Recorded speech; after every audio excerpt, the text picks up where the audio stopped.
대한민국 제일 바쁘신 분들이 오늘 또 특히 수능일인데 이렇게 와주신 것에 대해서 다시 한번 깊은 감사의 말씀을 드립니다. 기자회견문을 낭독하기 전에 먼저 간단하게 말씀드리겠습니다. 법정에서 기자님들 다 들으셨겠지만은 저희들 범대본이 포항 시민이 승리했습니다. 정말 다윗과 골리앗의 정말 다윗과 골리앗의 싸움을 방불케 하는 한갓 힘없는 우리 시민들이 대한민국 정부에 대해서 떳떳하게 그것도 자랑스럽게 성소를 했습니다. 저희들 처음에는 많은 사람들이 저희들을 손가락질하고 또 비난하는 경우도 있었습니다. 그러나 그럼에도 불구하고 오늘까지 꼭 제가 2018년 10월 15일 소송을 제기했으니까 꼭 5년, 만 5년, 1개월 하루째 되는 날입니다. 어쨌든 여러분께 즐거운 이 소식을 전하게 돼서 또 포항시민 앞에서 이런 성소의 소식을 전하게 돼서 매우 기쁘게 생각합니다. 저는 그러면 준비된 기자회견문을 낭독을 하겠습니다. 기자회견문. 오늘 오전 포항법원 제1민사부는 포항지진 피해 손해배상소송 선고 공판에서 원고인 포항 시민의 손을 들어줬습니다. 이 자리를 빌어 재판부의 정의로운 판단에 깊은 경의를 표합니다. 이 소송은 2017년 11월 포항 흥해 일원에서 발생한 지진과 그 여진으로 입은 정신적 피해를 보상받기 위해 시민들이 대한민국 정부를 상대로 제기한 소송입니다.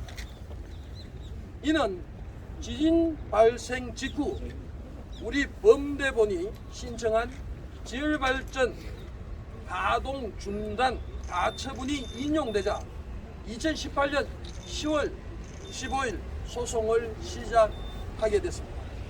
이듬해 2019년 3월 20일 정부 조사단의 촉발 지진 발표와 함께 소송인단은 총 5만 명으로 늘어났습니다.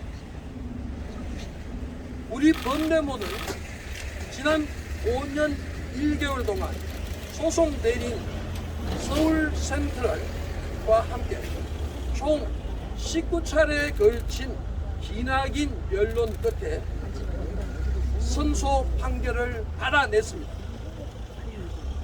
이번 판결로 인하여 지진 발생 당시 포항에 거주한 포항 시민은 누구나 300만 원씩 위자료를 지급받을 수 있게 됐습니다.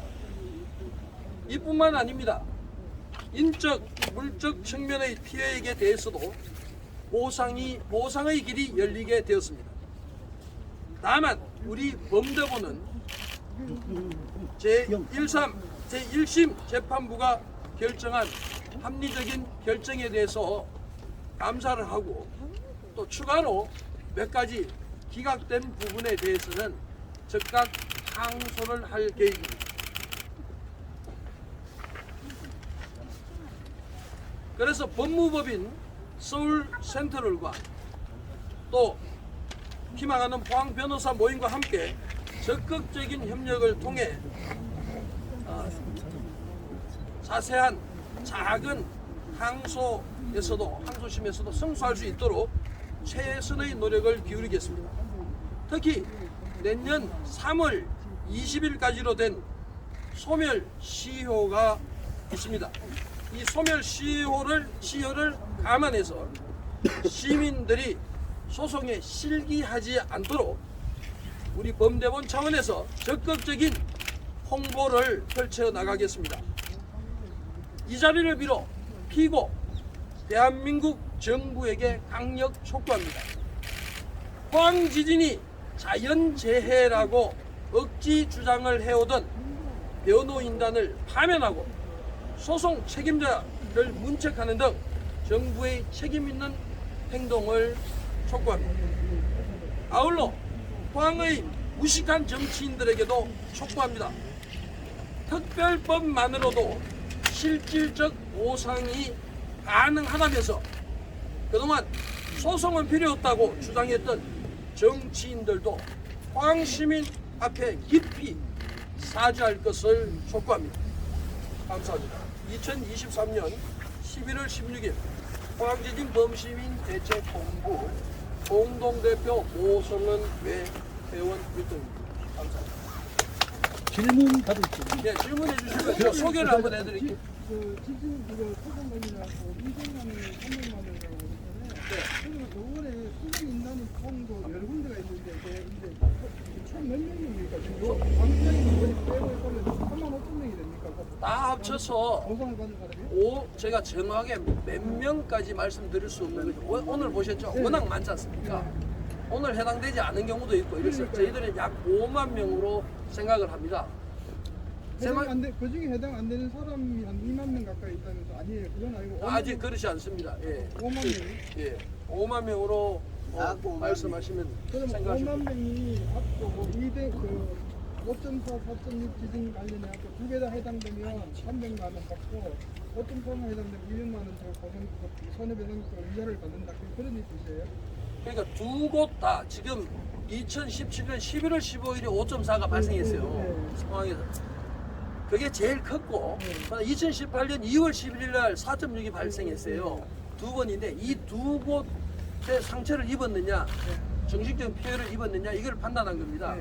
그래서 두 곳 다 포항에 계셨던 분 시민들에게는 300만 원을 지급하고 그 중에 한 번 있었던 분들은 200만 원 지급하고 이렇게 결정났습니다. 포항시에 거주했다는 기준이 주민등록상 거주지를 말하는 거예요? 실제 거주지를 자, 주민등록이고요. 주민등록상이 있더라도 저희들 그 19차에 걸친 변론 속에서도 계속 논의를 해왔는데 주민등록이 포항인 시민은 일단 해당됩니다. 다만 그 와중에 외국에 출장을 갔거나 군에 가 있거나 교도소에 가 있거나 뭐 이런 분들은 교도소 포항교도소가 아닌 다른 교도소 가 있는 분들은 제외되어 있습니다. 이거 소송인단 총 5만 명으로 하고 그래야 되겠네요. 피고는 양인 안 들고 하고 그리고 사특하고 몇 군데입니까? 저희들은 피고를 총 6군데로 잡았는데 그 자세한 내용은 제가 잠시 저만뿐만 아니고 여기 5년 동안 고생하신 귀한 분들이 계십니다. 넥스 지역도 포함되어 있습니까? 거기가 시주장이에요. 그러니까요. 예, 그 잠시만 기다리세요. 여기 제 옆에 저희 변론을 맡은 이분도 포항 사람이에요. 그 명칭은 법무법인 서울센트럴 대표 변호사 이경무 변호사고 저 옆에 계신 하얀 머리를 하고 계신 목사님이세요. 저하고 공동 대표시고 그다음 저 뒤에 김영우 공동 대표신데 이분들이 같이 나눠서 대답을 하면 좋지 않을까 생각하는데 괜찮겠습니까? 예. 네. 변호사님 먼저 좀 질문하십시오. 변호사님, 우선 오늘 판결에 어떻게 났고 좀 의의를 한번 좀 간단하게 한번. 오늘 판결은 포항 시민 중에서 2017년 11월 15일과 2018년 2월 11일에 포항 지진 당시에 거주자에 대해서 1인당 거의 300만 원 나왔다고 보면 되겠습니다. 그 두 지진 중에서 2018년 2월 11일 없었던 사람은 이건 200인데 얼마 숫자 안 됩니다. 거의 99.9%가 그 당시 거주자는 300만 원이 지급이 되도록 판결이 났다고 보면 되겠습니다. 또 다른 질문. 예, 또 오늘 이번 소송에 참여하지 못한 시민들도 혹시 기회가 있습니까? 네, 그런 지금 절차. 저희들이 오늘 선고난 것 중에서 일부 기각이 된 소송인단은 그 변호사 측에서 사정으로 일부 기각된 거 있지만 성실하게 했던 법무법인에서 했던 부분은 거의 승소를 했고 그 인원수가 한 5만 명으로 추산됩니다. 5만 명이 추산되는데 그 당시 포항 인구가 52만이었는데 이 5만을 제외한 나머지 한 그 47만 정도는 그 당시에 지금 현재 다른 데 살더라도 소송에 1심으로 다시 참여를 해서 소를 제기할 수가 있습니다. 그럼 소를 제기하면은 300만 원이 거의 나올 것으로 강한 추정을 해봅니다. 아까 들었는데 아까 이제 재판관께서 이게 얘기했을 때는 뭐 10만 원 이런 식으로 얘기하고 뭐 그거는 이제 소송인단에서 소송 기법으로 이제 일부 청구를 하는 경우가 있는데 그 소송 비용의 인지대 송달료 부분 때문에 사정 때문에 그게 수십억 정도 들어가니까 일부 청구를 하면서 10만 원을 청구해서 10만 원보다 많은 300이 인정되기 때문에 판결 이후에서는 300만 원이 인정되고 판결 주문에서는 10만 원이 인정되는 것으로 판결이 나도록 되어 있는 것에서 그렇습니다. 방금 그 끝으로 말씀하신 중에 그 소송에 참여하시고자 하는 시민들 분명히 계실 겁니다. 이게 결과를 예. 보고 어떻게 청구를 어떻게 열어주실 건지. 참여하는 거는 이제 본인들이 이제 그 우리 범시민 대책본부 등 이제 어떤 시민단체들의 계몽 운동에 의해서 참여를 해야 될 것인데요. 앞으로 홍보가 돼야 될 것이고 홍보에 의해서 저희들 뭐 법무법인이나 혹은 또 저희 법무법인은 이 포항 육거리에 이제 그 범시민 대책본부에 협조를 받아가지고 지금 선임을 하고 있는 중이고요. 포항 육거리에 있습니다. 포항지진 범시민대책본부 사무실에 저희들 범시민대책본부에 이제 봉사하는 회원들의 도움을 받아서 선임하고 있고요. 그리고 온라인으로 법무법인 서울센터를 해서 접수를 받고 있습니다.